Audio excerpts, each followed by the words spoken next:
The curse of the Northwind A treasure hunter spends 16 years chasing a sunken fortune that the ocean does not want to give up.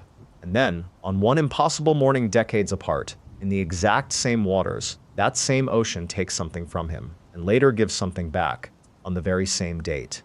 If you're a fan of the strange, dark, and mysterious delivered in story format, welcome to Mr. B Bedtime Stories. Please subscribe and turn on notifications so you don't miss any of our uploads.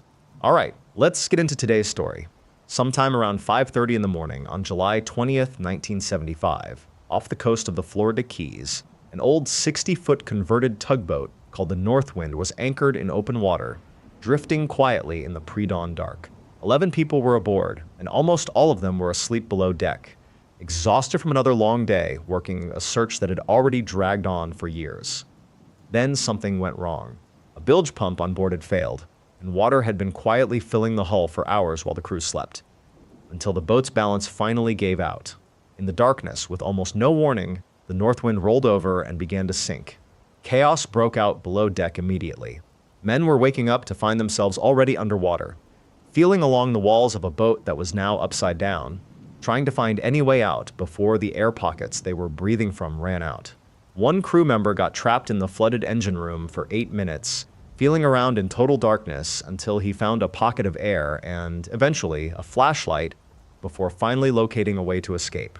Another man made it out through a porthole just in time.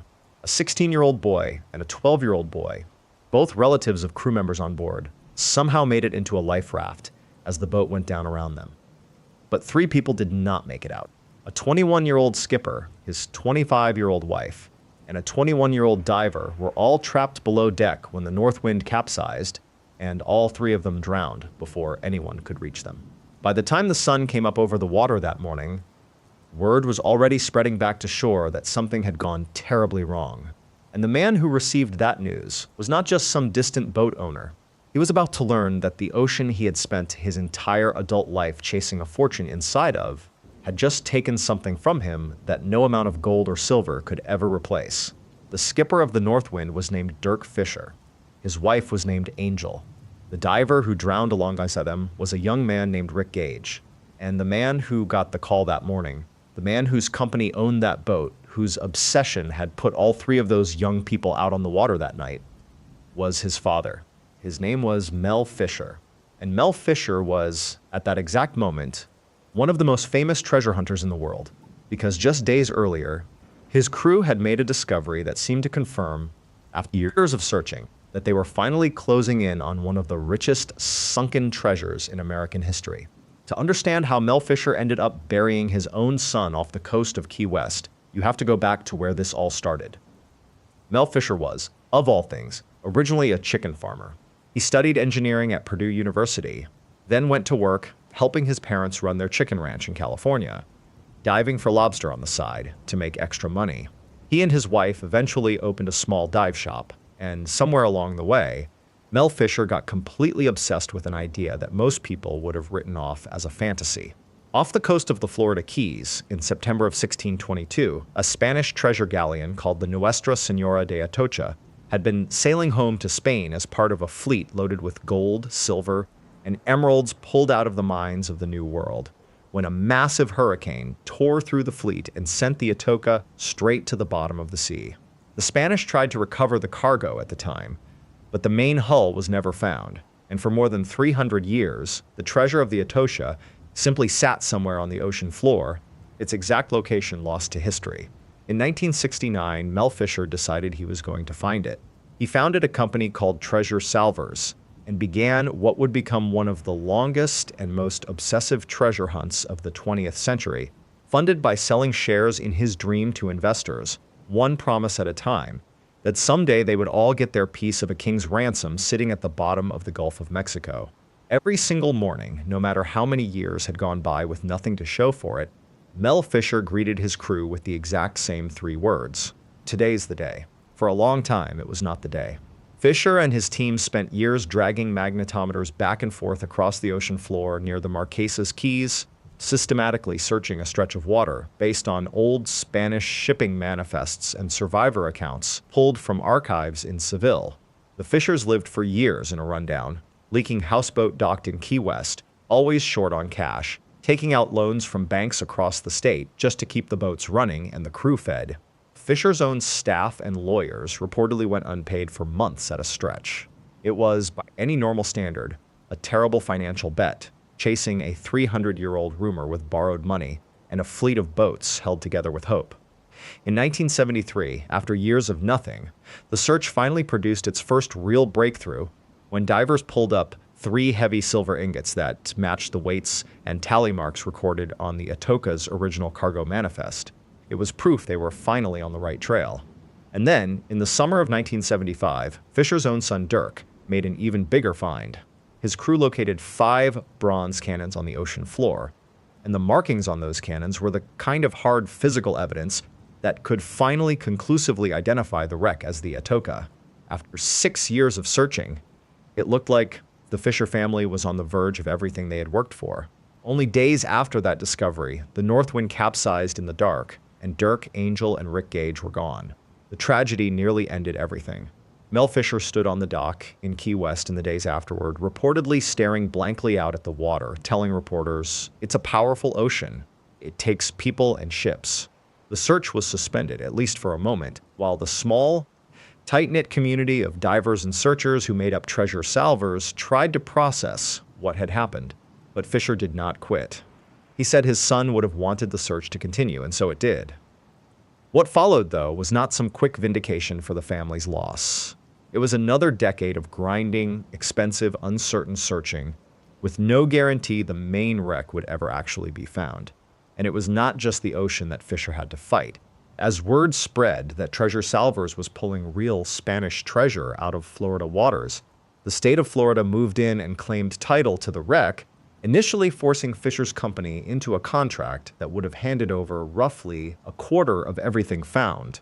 Fisher refused to accept that as the final word, and pushed the case through the federal court system for the better part of a decade, arguing that a private company that had spent years, real money, and by that point, real human lives searching for this wreck, should not have to surrender a share of it simply because it happened to turn up in state waters. The fight ground on through the exact same years Fisher was still out on the water searching for the mother lode, meaning that at the same time he was chasing his son's unfinished work, he was also fighting the government in court over treasure he had not even found yet. In July of 1982, 7 years after he lost Dirk, Angel, and Rick Gage, the United States Supreme Court finally ruled in Fisher's favor, confirming that the Atocha and everything still hidden inside it belonged to the people who had spent 16 years and 3 lives looking for it. Still, the main wreck itself, the mother lode, the deepest and richest concentration of the Atocha's cargo, remained missing.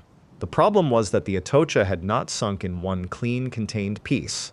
When researchers later mapped out the full debris field, it turned out to be scattered across roughly 11 miles of ocean floor, and in places barely 100 feet wide, meaning that even after a decade of searching, Fisher's crew could spend months dragging their equipment across empty sand just a few hundred yards from a fortune and never know it. Fisher kept searching anyway. His surviving children, including another son named Cain, kept working the boats. And every single morning, no matter how many years had gone by, no matter how much money had been borrowed or how many lawyers were owed back pay, the mantra stayed exactly the same. Today's the day.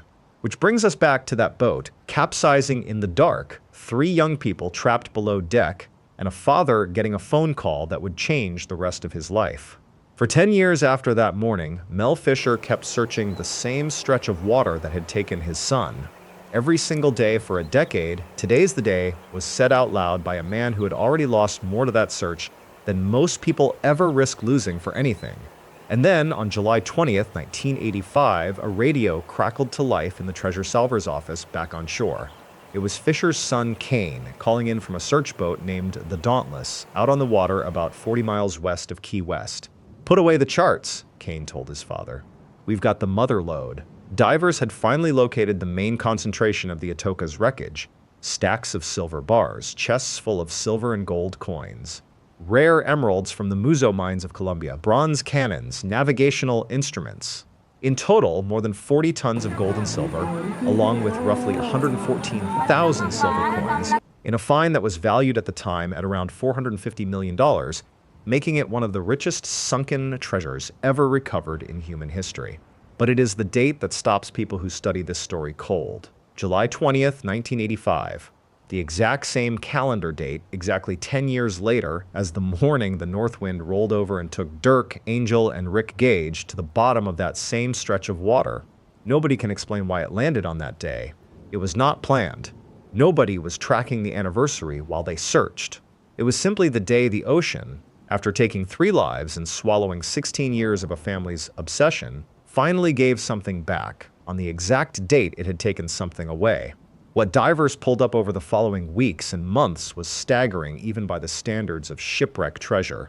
Roughly 40 tons of gold and silver, more than 114,000 silver coins, and around 1,000 silver bars, many still stamped with the exact same kind of tally marks and weight inscriptions that had first confirmed the wreck back in 1973.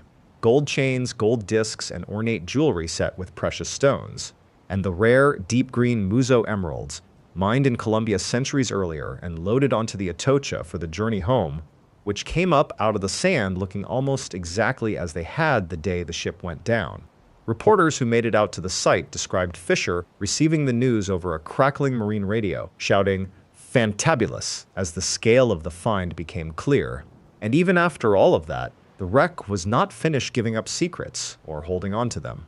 The ship's stern castle, the rear section where the captain's cabin would have been, and where the most valuable gold and gems were traditionally stored for safekeeping, has never been located.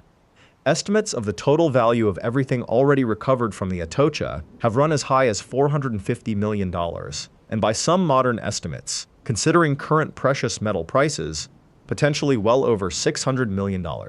But the single richest part of the ship may still be sitting out there somewhere along that 11-mile debris field, uncounted, waiting. Locals in the Florida Keys have had a name for this story for decades now. They call it Fisher's Curse. The idea that the Atocha never gave up her treasure without first collecting a price in blood, going all the way back to the original hurricane in 1622 that sank the ship and killed nearly everyone aboard, straight through to that morning in 1975 when the search finally cost the Fisher family 3 of their own. Mel Fisher spent the rest of his life fighting to protect what he'd found, opening a maritime museum in Key West where visitors can still hold a bar of Atocha silver and look into the green fire of an uncut emerald pulled up from that wreck. He died in 1998, and his surviving children have continued the search ever since, because even after the mother lode was found, huge portions of the ship, including the stern castle where the most valuable cargo would have been stored, have never been recovered. As recently as 2026, divers working the same wreck site were still pulling 400-year-old silver bars up out of the sand. The search for the Atocha, in other words, has never actually ended. It simply keeps handing itself down, one generation of the Fisher family to the next, out on the same stretch of water that first took 3 of their own on a July morning 50 years ago, and then, on that exact same date a decade later, finally decided to pay them back. The bronze thing nobody understood a shipwreck, a corroded lump of metal nobody thought was worth studying, and a piece of technology so far ahead of its time that scientists finally figured out what it actually was. They genuinely did not believe it was possible. If you're a fan of the strange, dark, and mysterious delivered in story format, welcome to Mr. B Bedtime Stories. Please subscribe and turn on notifications so you don't miss any of our uploads. All right, let's get into today's story. In the spring of 1900, right around Easter, a small sponge boat was making its way across the Mediterranean Sea, heading south toward the coast of North Africa. On board was a crew of Greek sponge divers, men who made their living doing one of the most physically brutal jobs on the water, spending their days walking the ocean floor in heavy canvas suits and copper helmets, cutting sponges loose by hand and hauling them up to sell. The trip was supposed to be routine, but a storm rolled in over the Aegean and the crew had to change course, ducking for cover near a small, rocky, mostly uninhabited island called Antikythera, sitting in the strait between Crete and the Greek mainland. And so the boat sat there for days, waiting out the weather, doing basically nothing. Now, sponge divers did not like doing nothing. So once the storm broke, the captain decided that instead of just sitting around waiting to get back on schedule, his crew would do some diving right there, off the coast of this island nobody particularly cared about. just to see if there was anything worth harvesting nearby. One of the divers went down first. His name does not matter yet. What matters is what happened next. He descended through clear blue water, deeper and deeper, down to around 150 feet, well past the depth these men were supposed to be working at, wearing gear that had not changed much in decades. And somewhere down there, in the dim light at the bottom of the strait, he saw something that made his blood run cold. Scattered across the seafloor, half buried in silt, were bodies. Human bodies. Dozens of them. Arms reaching out. Faces turned up toward the surface. A horror scene sitting quietly at the bottom of the sea, untouched, for who knows how long. The diver did not stay down there to find out more. He signaled to be pulled up immediately. When he broke the surface, he was in a full panic, gasping, trying to explain to his crewmates what he had just seen. And for a few minutes, before anyone went back down to check, the entire crew of that little sponge boat genuinely believed they had stumbled onto a mass grave at the bottom of the ocean. They had not found a grave, but what they actually found down there was, in its own way, even stranger.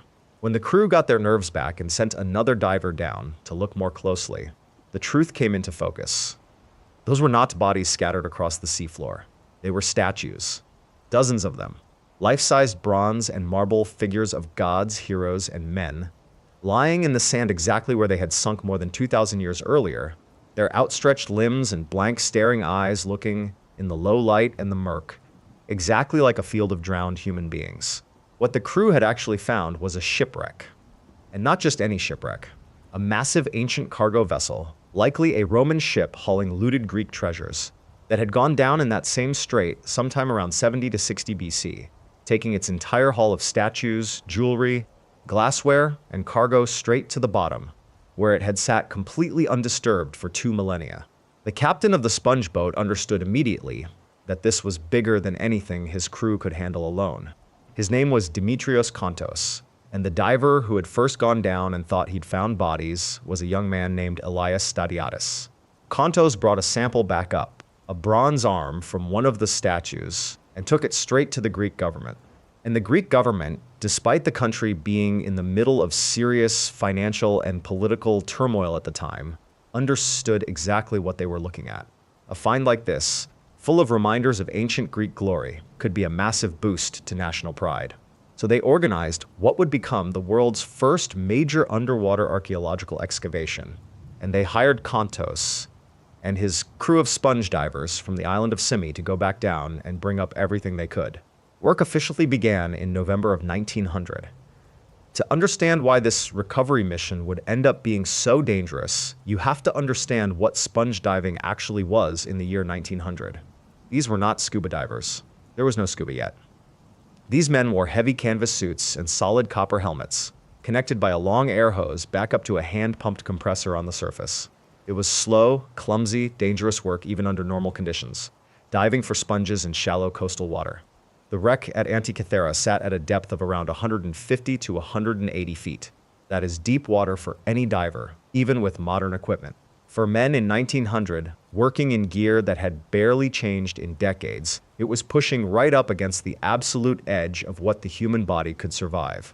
The divers were only able to safely spend about 5 minutes at a time on the wreck before they had to start their ascent.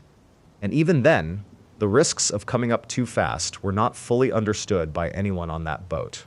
Decompression sickness, what divers call the bends, where nitrogen bubbles form in the bloodstream and joints if you surface too quickly from deep water, was barely understood by medical science at the time, let alone by a crew of sponge divers working off a converted fishing boat in the Aegean. So the crew kept diving, 5 minutes down, hauling up whatever they could grab, statues and coins and pieces of the ship itself, over and over, week after week, into the winter of 1900 and on into 1901. And the wreck kept giving them more. Dozens of marble statues, bronze figures, glasswork, jewelry. It was, by any measure, one of the richest ancient shipwrecks ever found.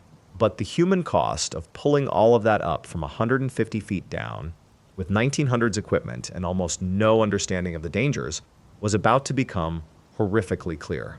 As the operation dragged on, the divers started getting sick. Not sick in a way anyone immediately understood. Joint pain, paralysis. Symptoms that came on after a dive and did not go away. 2 of the divers were left permanently paralyzed by decompression sickness during the recovery effort, and one diver, a man named Georgios Kritikos, did not survive it at all. He died from the bends, his body simply unable to handle what the depth and the repeated dives had done to it. The operation, which had already been running for months, was finally shut down. The Greek government called it off, and the wreck of Antikythera was left where it was, its remaining secrets still sitting on the ocean floor. It would not be seriously touched again for more than 50 years. Not until the legendary French diver and filmmaker Jacques Cousteau, using proper scuba equipment that these original sponge divers could not have even imagined, returned to the site in the 1950s and again in the 1970s to continue the work. When Cousteau's team finally got back down there decades later, they found something else the original crew had missed entirely in their rush to bring up statues and coins under such brutal time pressure. Scattered among the wreckage were human remains, the bones of at least 4 people, including a woman, passengers or crew, who had gone down with the ship itself 2,000 years earlier and had been resting undisturbed the entire time, right alongside the very treasures the sponge divers had once mistaken for a graveyard of bodies. It is worth sitting with just how physically brutal this recovery really was for the men doing it. These were not wealthy adventurers or trained scientists. They were working-class sponge divers from the small Greek island of Symi, men who had grown up doing this exact job because it was one of the only ways to make a living in that part of the Aegean, and who understood, on some level, that every single dive down into deep water carried a real chance they would not come back the same. The suits alone weighed well over 100 pounds out of the water.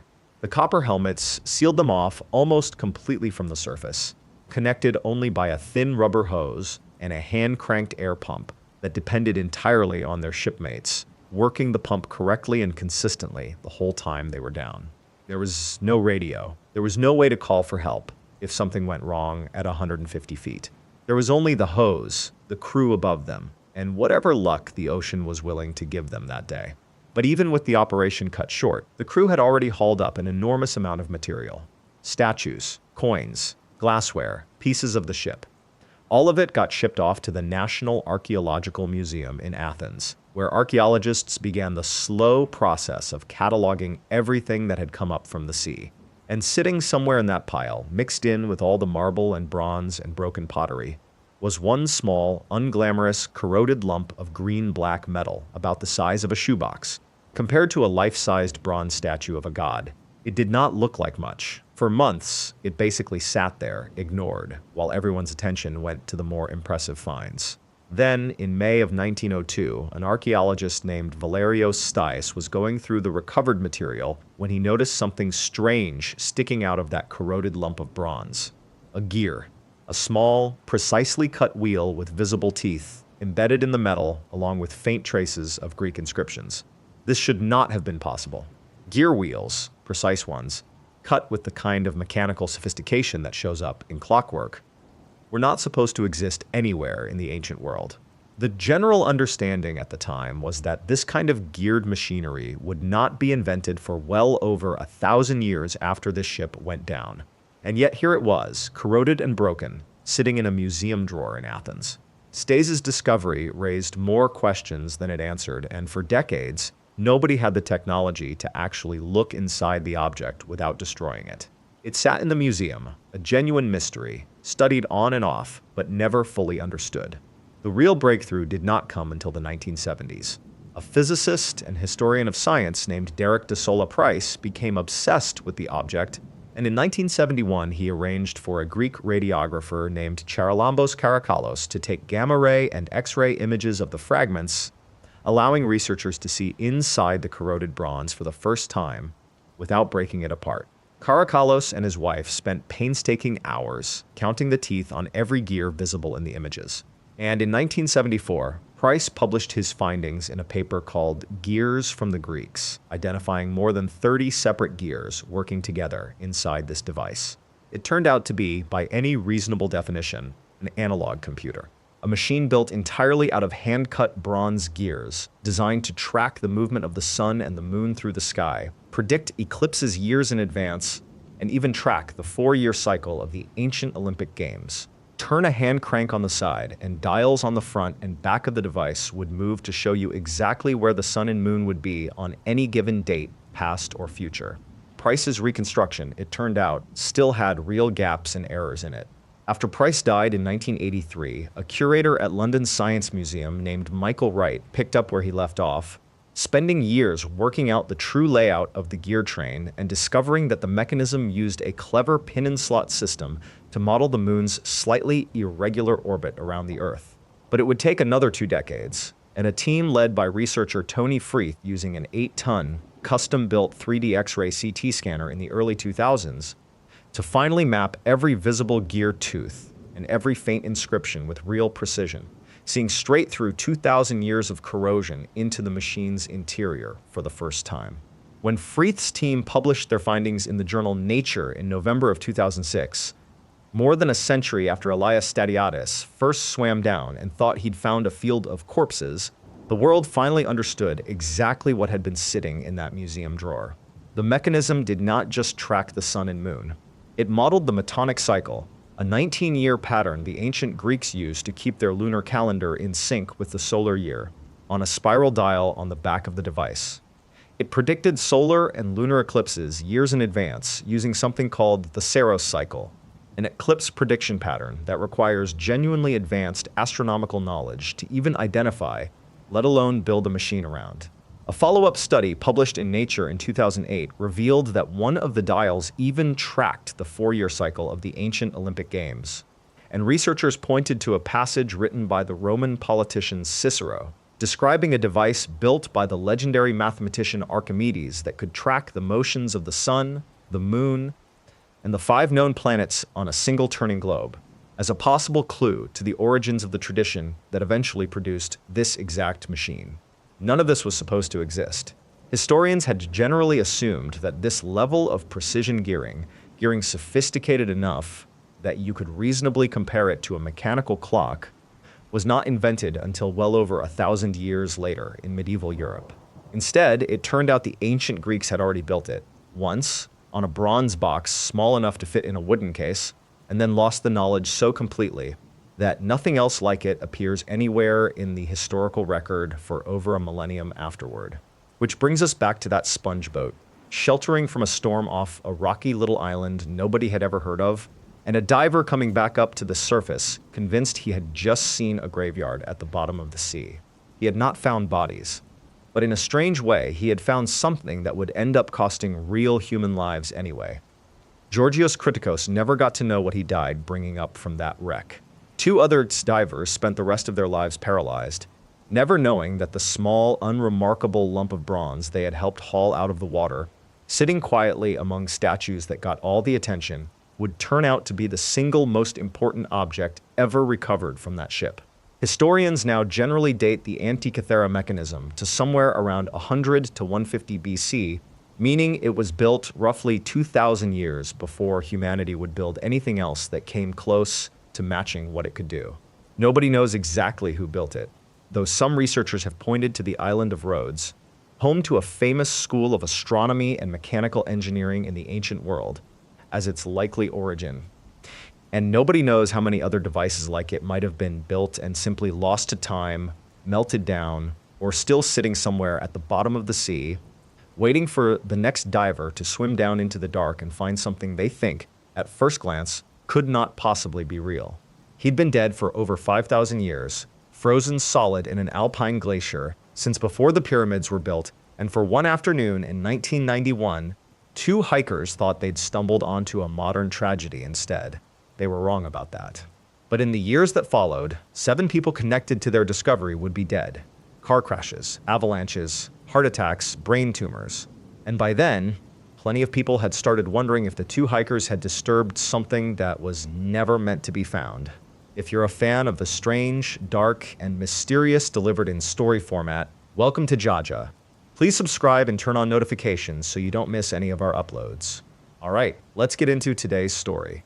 It's September 19th, 1991, high in the Ötztal Alps, on the border between Austria and Italy, at an elevation over 10,000 feet, where the air is thin enough to make every step feel heavier than it should.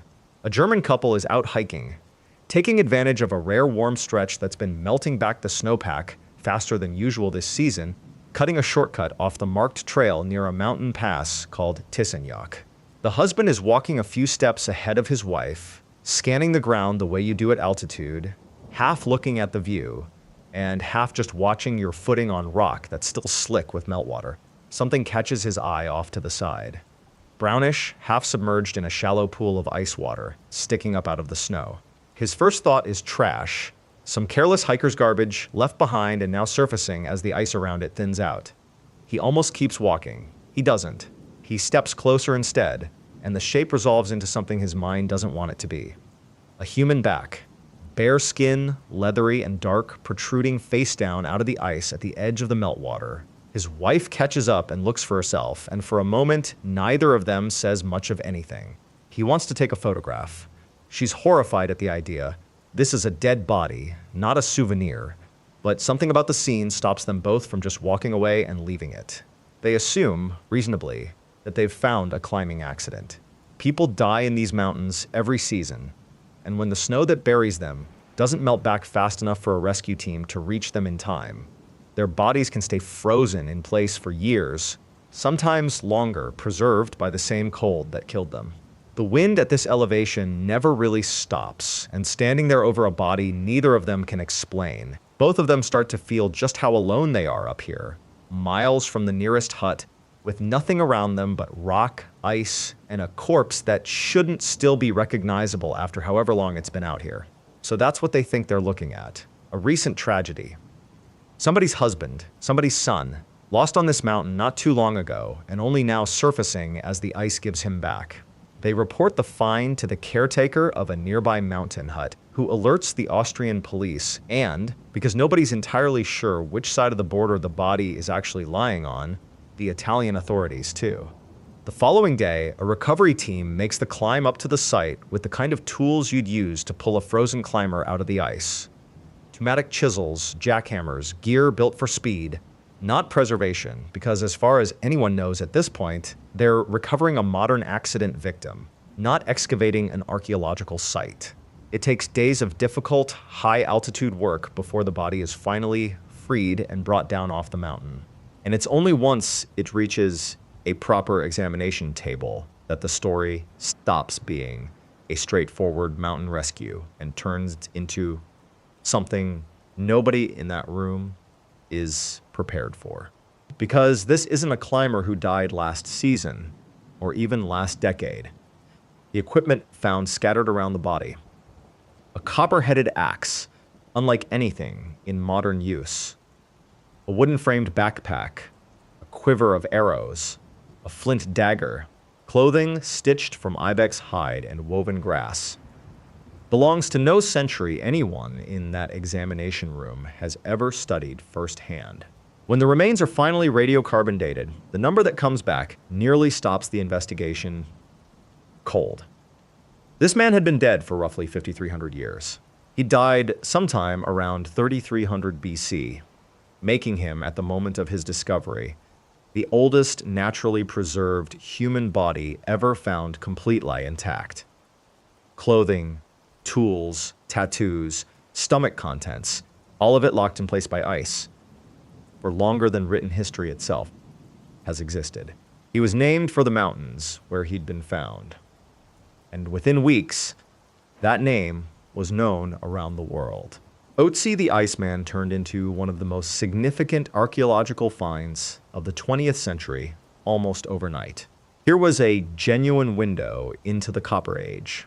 A man who'd lived and died roughly 5,300 years before anyone photographed him. And unlike a skeleton, unlike a mummy deliberately preserved through ritual and embalming, Ötzi's had simply been flash frozen by accident. His skin, his internal organs, even the food still sitting undigested in his stomach, locked in place exactly as they'd been the moment he died. Scientists could study what he'd eaten in his final hours. Traces of ibex meat, einkorn wheat, and wild plants, the last meals of a man who had no idea they'd still be sitting in his stomach 5,000 years later. They could map more than 60 tattoos across his skin. Simple lines and crosses clustered around his joints and lower spine. Some of the oldest tattoos ever documented on a human body, positioned in places that line up almost exactly with modern acupuncture points, which has led some researchers to wonder if they were medicinal rather than decorative. They could examine a body that had clearly lived a hard, physical life. Broken ribs healed years before his death. A nose broken at some point, too. Arthritis settling into his joints. An intestinal parasite he'd likely carried for years. Even early signs of what looks like Lyme disease. Carried by ticks that were biting alpine travelers 5,000 years before anyone had a name for the illness. Genetic testing, decades later, would add even more to the picture of who this man actually was. He likely had darker skin than early reconstructions gave him, closer in tone to people from the Mediterranean, and probably very little hair left on his head by the time he died in his mid-40s. Old by the standards of the world he lived in. His ancestry traced back most closely to early farming populations that had migrated up from Anatolia into Europe, part of a wave of settlers who brought agriculture into the continent generations before Ötzi himself was born high in what would one day be the Alps. For the first several years after the discovery, the working theory was almost peaceful in its own way.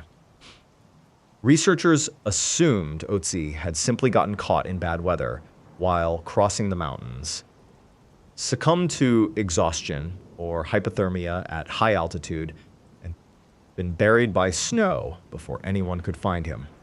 A quiet death. An accident of geography and timing. Then, a decade later, a routine X-ray turned that story upside down.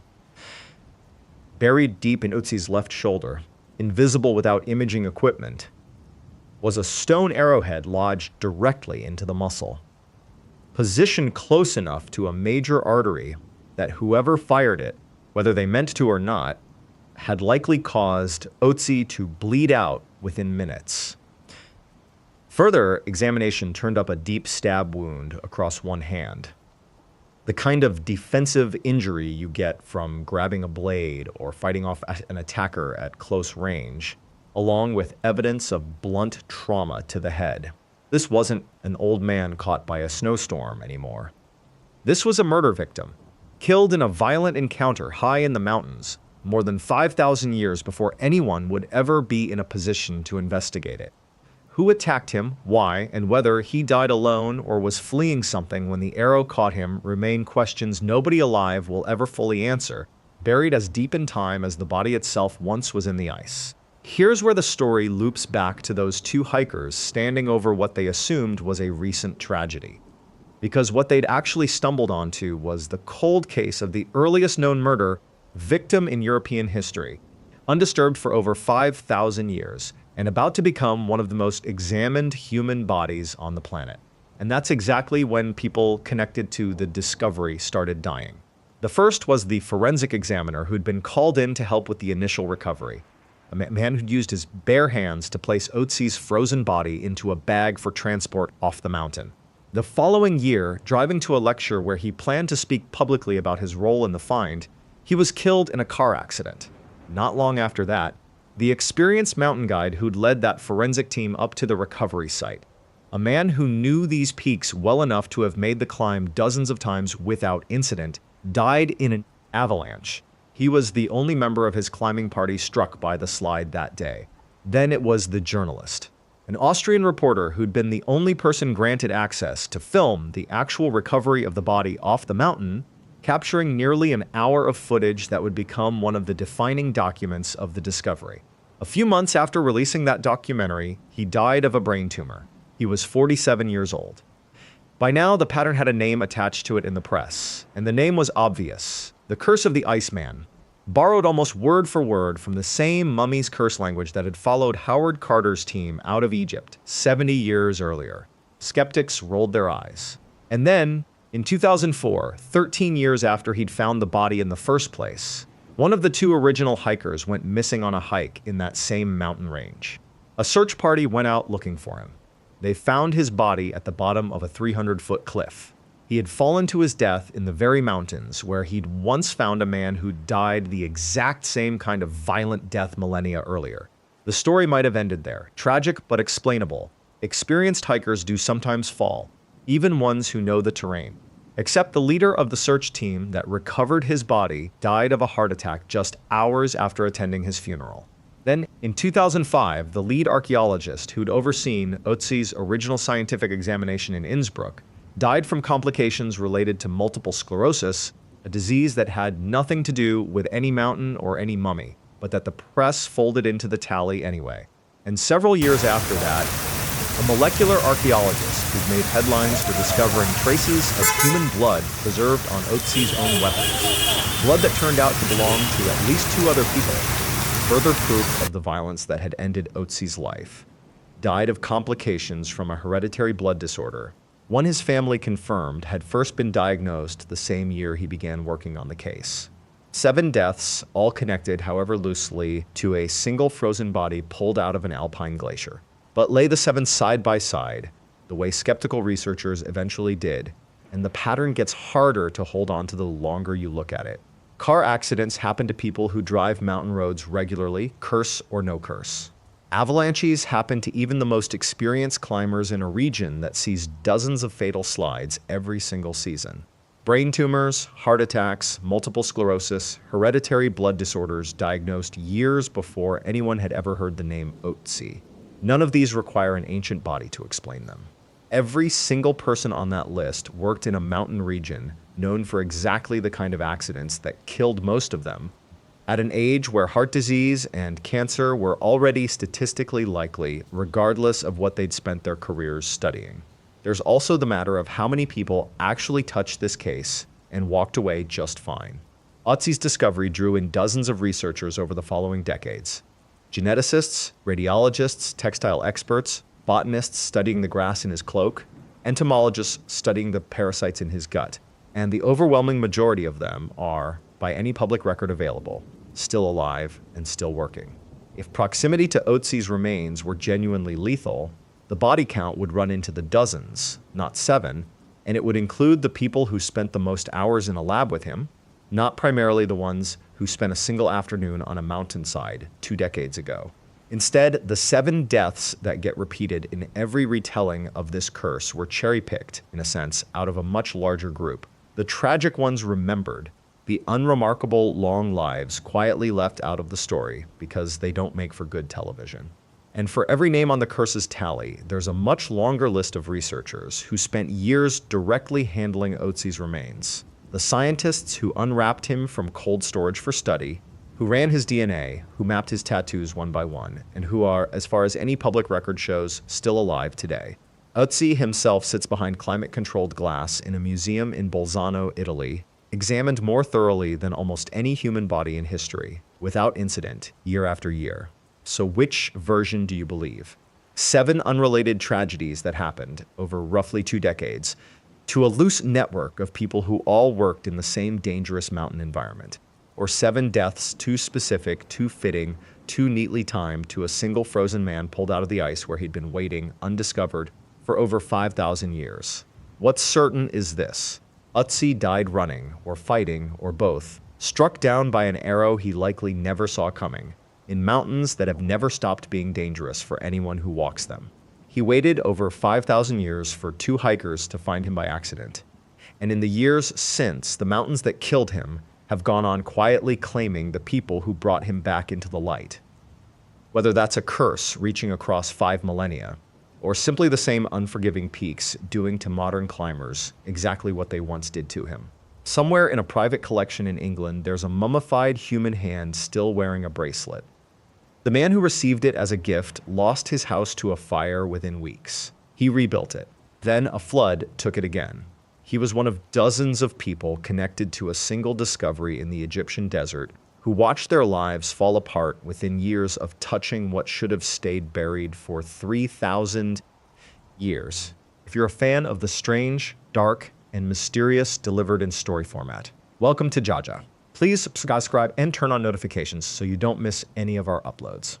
All right, let's get into today's story. It's the 4th of November, 1922, in the Valley of the Kings, on the west bank of the Nile across from Luxor, Egypt.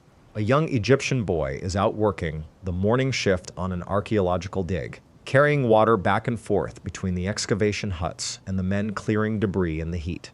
He's done this walk 100 times this season already, and there's nothing about this particular morning that feels any different from the last. The sun is already climbing. The sand is already hot enough to feel through the soles of his sandals. He's balancing his water jar, watching his footing on the uneven ground the way you learn to after weeks of doing this walk. Then his foot catches on something buried in the sand that shouldn't be there. Not a rock. Something with an edge, something man-made, something that doesn't belong under a floor of ancient rubble that generations of excavators have already picked over and abandoned as empty. He kneels down and starts clearing sand away from it with his hands, and what emerges from underneath is the top of a stone step. Then another step below it. He keeps digging, and the steps keep going, cut straight down into the bedrock, descending into darkness at an angle no wind or flood could have carved on its own. Word travels fast through a dig site that spent years finding almost nothing. Within the hour, the man running this excavation is standing at the top of that staircase himself, looking down into a hole that every instinct built over 15 years of digging in this valley is telling him could be the discovery of his career. Or one more disappointment in a long line of them, another sealed passage leading nowhere, another hut foundation mistaken for something bigger. He has the workers keep clearing. 16 steps down, they reach a sealed doorway, plastered over and stamped with symbols he recognizes instantly. Royal seals. The kind used to mark a tomb that hasn't been opened since the people who built it walked away from it. He does not go in. Not yet. Instead, he does something that will define the rest of his career, and in a strange way, the rest of his life.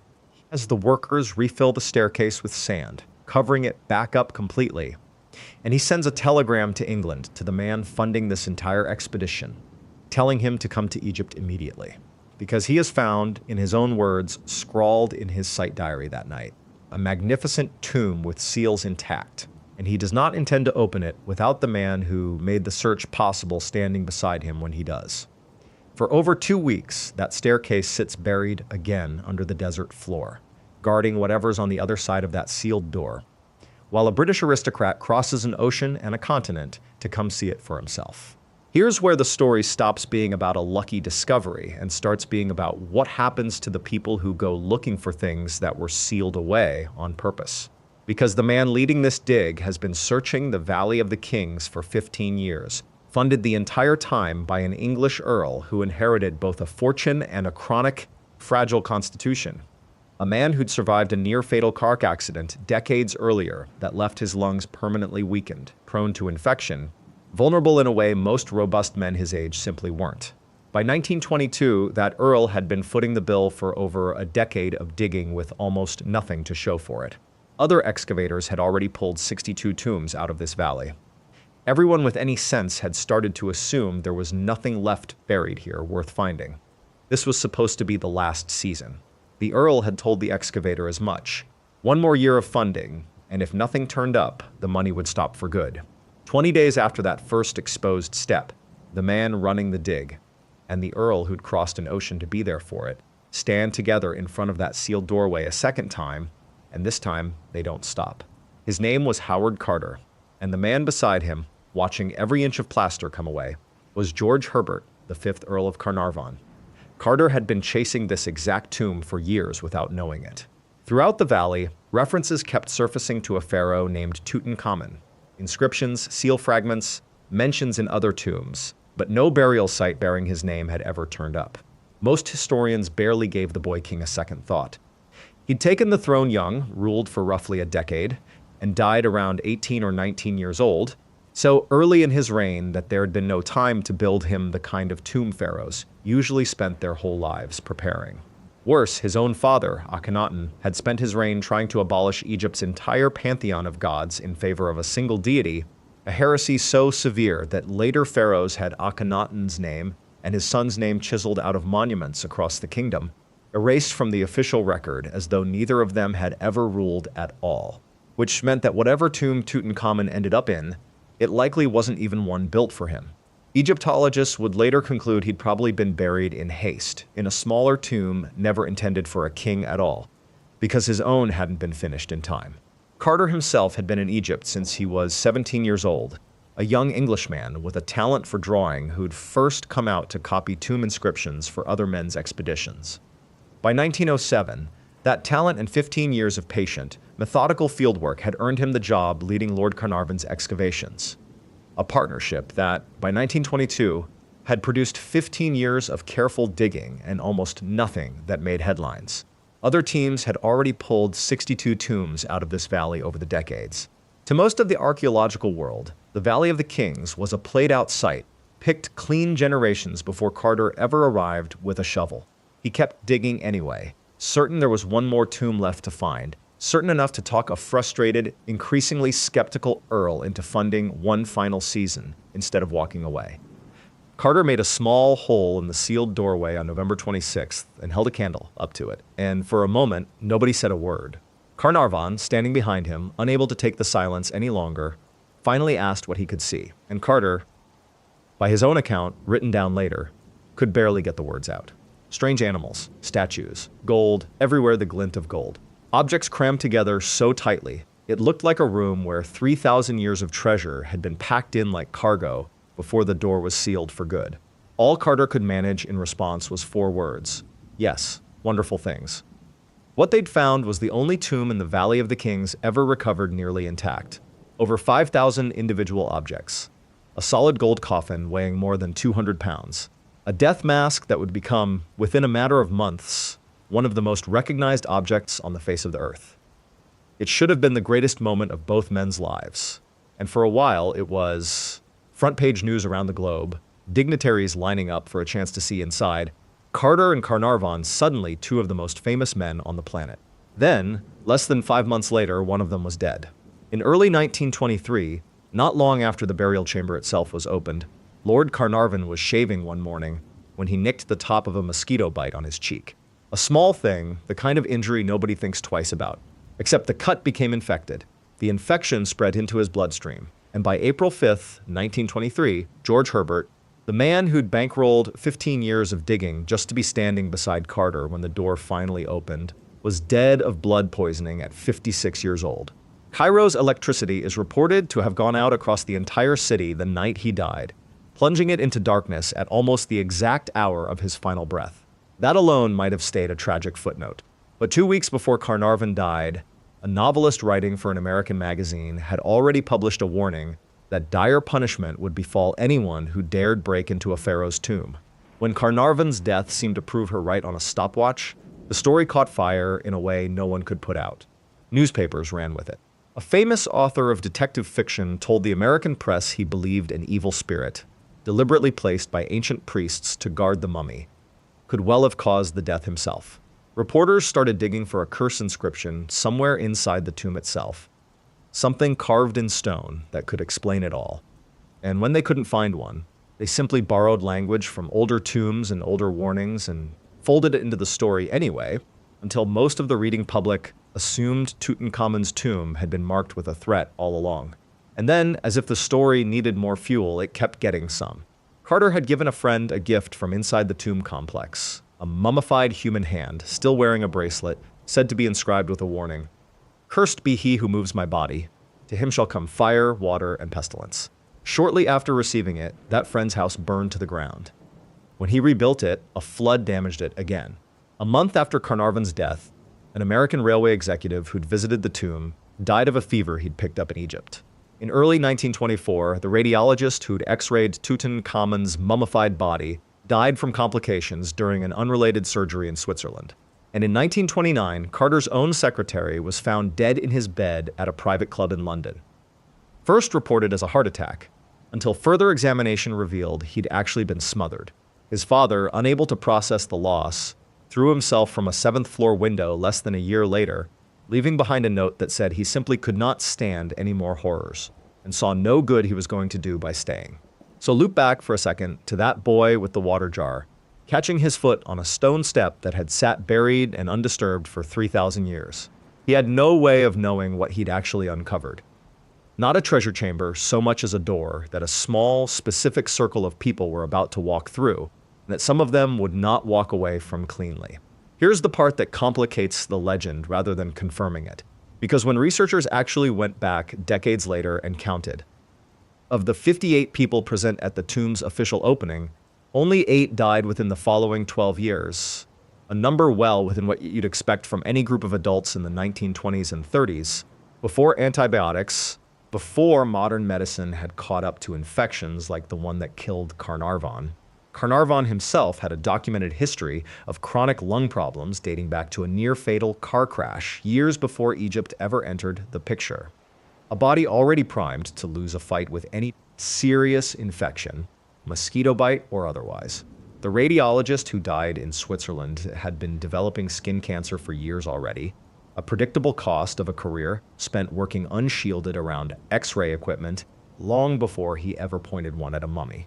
And Howard Carter himself, the one man who'd spent more hours inside that tomb than anyone alive, who'd personally lifted the lid off Tutankhamun's own coffin, lived another 16 years after the opening, dying in 1939 of lymphoma at 64, an ordinary death for a man of his era. Lady Evelyn Herbert, Lord Carnarvon's own daughter, who'd stood directly beside Carter and her father at that very doorway in 1922, lived until 1980, dying of nothing more mysterious than old age. No curse inscription was ever actually found inside Tutankhamun's tomb, nothing like the warnings that did occasionally appear in older private tombs from centuries earlier, threatening judgment on anyone who defiled them. Tutankhamun's tomb, when examined line by line, has none of that. Just names, prayers, and the ordinary funerary text meant to guide a young king into the afterlife, which leaves you with 2 versions of the same story sitting side by side, and no clean way to fully rule either one out. In one version, this is simple coincidence dressed up by a press hungry for a spooky headline in the 1920s, applied to a group of adults whose various illnesses, accidents, and one likely murder would have happened to them, regardless of which tomb they'd ever set foot in. In the other version, something in that sealed chamber, call it a curse, call it a coincidence too precise to be one, reached out across 3,000 years and touched every hand that helped pry it open, sparing only the 2 people who stood closest to the king himself when the lid finally came off. What's certain is this: Howard Carter spent the rest of his working life cataloging the 5,000 objects he pulled out of that tomb, a task so exhaustive it took him nearly a decade to finish. He never went looking for another discovery after that. He simply retired, quietly, and became a private collector, surrounded for the rest of his life by the very kind of ancient Egyptian artifacts that some of his own former colleagues had started to whisper it might be safer not to keep too close. And somewhere out there, that mummified hand and its bracelet are still in someone's private collection, still carrying, depending on who you ask, either nothing at all, or a warning that's already been proven right once. Please subscribe and turn on notifications so you don't miss any of our uploads. Today's story is about 9 experienced hikers, a tent sliced open from the inside, and a mountainside the local Mansi people had named Dead Mountain, long before any of them ever set foot on it. For over 65 years, nobody could fully explain what happened to them. Even now, with the case reopened and a leading theory on the table, there are still details that don't add up. All right, let's get into today's story. It's the night of February 1st, 1959, high on the eastern slope of a mountain in Russia's northern Ural range. 9 young hikers, most of them students and graduates of the Ural Polytechnic Institute, have just pitched their tent on an open slope, out in the exposed white, rather than pushing on to the tree line a mile or so below. It's an unusual call for experienced outdoorsmen to make. But the group's leader, a 23-year-old engineering student named Igor Dyatlov, wants to hold the elevation they've already earned, so that tomorrow's push toward the summit of Otorten starts that much closer to the top. The expedition had started 9 days earlier on January 23rd, when 10 hikers, 8 men and 2 women, all seasoned outdoorsmen with a real history of winter travel through country, exactly this unforgiving, set out to cover roughly 190 miles through the northern Urals over 16 days. This wasn't a casual weekend trip. Under Soviet sporting regulations at the time, a trek of this difficulty and distance earned successful participants the highest hiking certification available, and Dyatlov's group had the experience to back up the attempt. One member, a young man named Yuri Yudin, turned back early after several days when illness made it clear he couldn't continue, a decision that, without him knowing it yet, would save his life. The remaining 9 pressed on toward Otorten, planning to send a telegram back to their sports club roughly 3 weeks after departure, confirming they'd made it out safely. Inside the tent, the evening looks almost mundane. Someone has been slicing sausage and bread onto a plate, laid out as if the group is about to sit down and eat. Boots are lined up. Sleeping bags are half unrolled. It's the kind of scene that could belong to any one of 100 uneventful nights this group had already spent together on this expedition. Outside, the temperature is dropping toward 30 below. The wind at this altitude never really stops. And then, sometime in those hours, something happens inside that tent that turns 9 experienced hikers into 9 people who tear their way out through the canvas. Not through the door, but through the fabric itself, cut open from the inside, and run. They run in socks. In a single boot, barefoot, some of them straight into snow cold enough to kill exposed skin in minutes. And they don't stop at the tree line, where there might have been shelter, where there might have been a chance.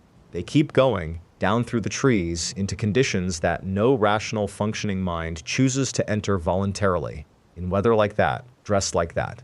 When they don't send the telegram they'd promised, the one confirming they'd made it safely back to civilization, nobody panics right away. Delays happen on expeditions like this one. But as February wears on with no word, the silence starts to feel wrong, and by February 20th, a search party is finally organized and sent out to retrace the group's route through the Urals. What that search party finds 6 days later is the tent, collapsed, half-buried, and slashed open from the inside, as if whoever was in it needed out immediately and couldn't be bothered finding the zipper. From there, the search widens fast because a cut-open tent in the middle of nowhere means 9 missing hikers are now out there somewhere in weather that's had weeks to do its worst. Search teams follow a trail of footprints leading away from the campsite, down toward a line of trees roughly a mile below. And under a large cedar, near the remains of a small fire, they find the first 2 bodies. The dead hikers were Yuri Doroshenko and Yuri Krivonashenko, 21 and 23 years old. Both were found in their underwear, without shoes, without any of the layered winter clothing a person needs to survive even a short stretch of exposure at these temperatures. The cedar tree above them showed broken branches up high, well above normal reach, as if someone had climbed it, trying perhaps to see something in the dark, or to get above the tree line for a better vantage of the camp they'd fled.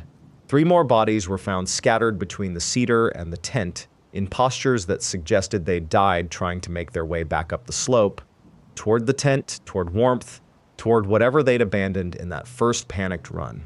This included Igor Dyatlov himself, the group's leader, 23 years old, found roughly halfway back to the camp he'd chosen to pitch on that open, exposed slope. For the searchers standing in that snow in late February 1959, the working theory was straightforward, if grim: hypothermia. A group caught in brutal, disorienting weather, some kind of panic setting in, poor decisions compounding poor decisions until the cold finished the job. Tragic. Explicable. The kind of story the mountains produce more often than anyone likes to admit. Then, in May, once the deeper snow finally began to melt, searchers found the remaining 4 bodies, and hypothermia stopped being an adequate answer for any of it. These 4 were found together in a ravine, buried under snow that had accumulated over months, in far better winter clothing than the first 5 victims, as if, at some point after the others died, the survivors had gone back for supplies, stripping garments off their already dead companions to try to survive a little longer. And when medical examiners got a proper look at what the ravine had been hiding, the injuries stopped making sense. 2 of the 4 had suffered severe chest fractures, crushing trauma consistent, according to the examining pathologist, with the kind of force a car crash produces, not a fall, not a stumble in the dark. One had a fractured skull, and the injuries, the medical expert on the case would later state plainly, could not have been caused by another person, because the force involved was too great, and none of the surrounding soft tissue showed the kind of damage you'd expect from a blunt weapon or a physical assault. Whatever hit these hikers hit them with more force than a human being could generate with fists, or a rock, or anything else swung by hand. And it got stranger from there. One of the four, a 20-year-old named Lyudmila Dubinina, was missing her tongue and her eyes. Investigators found chunks of flesh and scraps of clothing scattered in the surrounding trees. Several items of clothing recovered from the scene tested positive for elevated levels of radioactivity. No footprints belonging to anyone outside the group of 9 were ever found anywhere near the tent or the bodies. No sign, in other words, that another person had been up on that mountainside with them at all.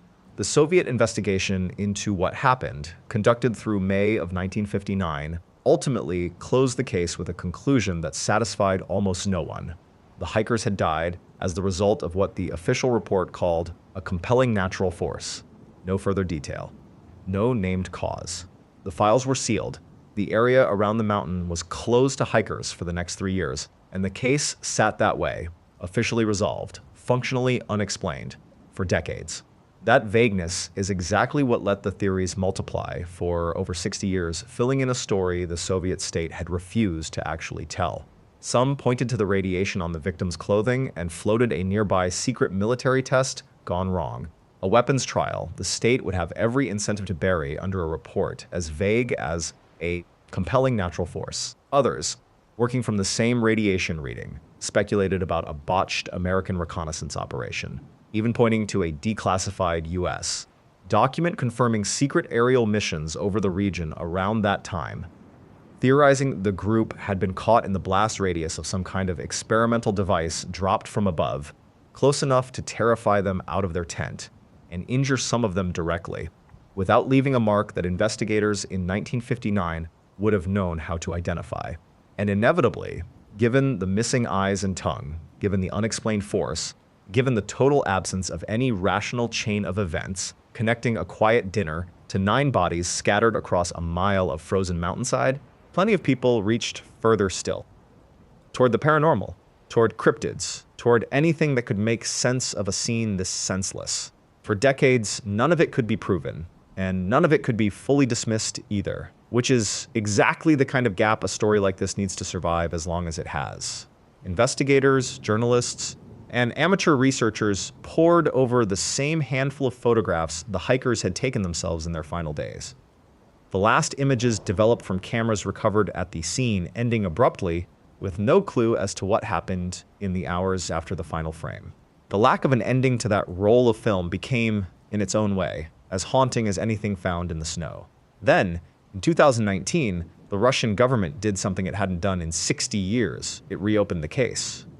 The prosecutor leading the renewed investigation, Andrei Kuryakov, proposed a theory that had actually been circulating in scientific circles for years, one that finally tried to account for every piece of physical evidence at once, rather than explaining away the parts that didn't fit. A slab avalanche. The slope the group camped on wasn't steep enough for a conventional avalanche, which is part of why investigators had ruled that theory out early on. But Kuryakov's version was more specific. He theorized that a slab of wind-packed snow, not a full avalanche, but a smaller, more localized slide, could have released above the tent in the dark, catching the hikers in their sleeping bags, injuring some of them, and terrifying all of them into believing a much larger, deadlier collapse was still coming. That would explain the panic. It would explain why they cut their way out through the fabric instead of wasting seconds on the door, why they ran without their boots, why they didn't stop at the tree line where, on any ordinary night, they absolutely would have. From there, Kuryakov theorized, the group made it to what they believed was a safe distance, built a small fire under the cedar, and some of them dug into the snow to build a den for shelter from the wind and the cold. If that den later collapsed on the hikers sheltering inside it, it could account for the severe, otherwise inexplicable chest and skull injuries found on the 4 bodies discovered in the ravine. Trauma inflicted not by a person, not by a weapon, but by the sheer compressive weight of collapsing snow. Scavenging animals, drawn to the bodies over the weeks before the spring search recovered them, could explain the missing eyes and tongue. The radiation on their clothing, investigators later suggested, likely traced back to something almost absurdly mundane. Thorium-coated mantles used in camping lanterns at the time, a substance known to leave exactly this kind of trace contamination on nearby fabric. Additional research published in 2021 used computer modeling and snow mechanics specifically to test this slab theory, and the simulations supported it, showing that a delayed release of packed snow on a slope this shallow was physically plausible, and that it could produce injuries consistent with what the original 1959 autopsies documented. It is, by most measures, the best explanation the case has ever had. It's also to a meaningful number of people who've spent years studying this incident, including the Dyatlov Foundation, founded by a man who was a child eyewitness at the hikers' funerals back in 1959, and who has spent decades since pushing for the case to be re-examined. Still not a complete one. Questions remain about the group's exact movements after they fled the tent, about the precise sequence that put 4 specific hikers in that ravine with those specific injuries, and about why, if this was simply a natural slab release, the original 1959 investigators never documented or even suggested it themselves, despite examining the very same slope.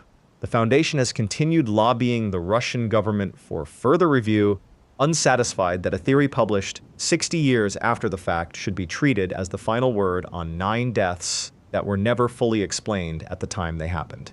So the mountain the Mansi people once called Dead Mountain of the Nine, a name that, by grim coincidence, predates the deaths of these 9 hikers by generations, now carries an official sounding answer it didn't have for 60 years. A slab of snow, a collapsing den, a rational physical chain of events that fits, mostly, if you're willing to let a few of the stranger details go quiet. But somewhere on that slope, in the dark, on the night of February 1st, 1959, 9 people who knew exactly how dangerous these mountains could be still chose to run out into them without their boots on. And whether that was fear of an avalanche or fear of something the case files never found a name for, is a decision none of them lived long enough to explain.